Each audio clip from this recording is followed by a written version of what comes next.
As much as I know, we actually won't do anything without a video nowadays. Is that correct? Yeah, absolutely. You need to have a video. How do we execute a project like this? Somebody comes to us, they have 5 really, really cool products. They don't have any product videos and they want to do Facebook marketing, let's say, right? Yeah. Facebook paid marketing. As much as I know, we actually won't do anything without a video nowadays. Is that correct? Yeah, absolutely. You need to have a video.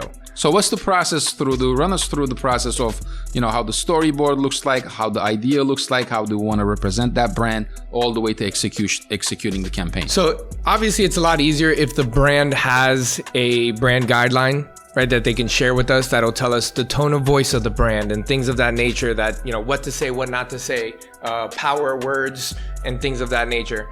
If they do not have that, which a lot of small to medium-sized e-commerce sites do not, what we then focus on is dissecting their existing customer base, right? Where are they located? What is their demographic? And to try to come up with an emotional appeal that we can then target into, because it's not necessarily so much anymore about why this product is better than that product.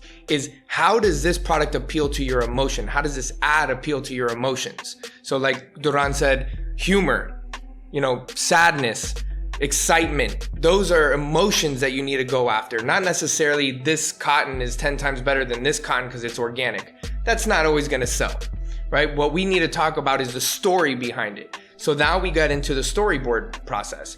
When we come up with the storyboard, we talk about, okay, what emotion do we want to target? How are we going to target that emotion throughout the ad?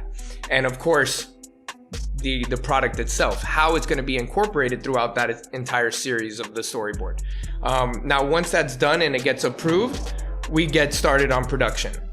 And then after that, production goes into editing goes into final product moves into hands of marketers. Let's start distributing.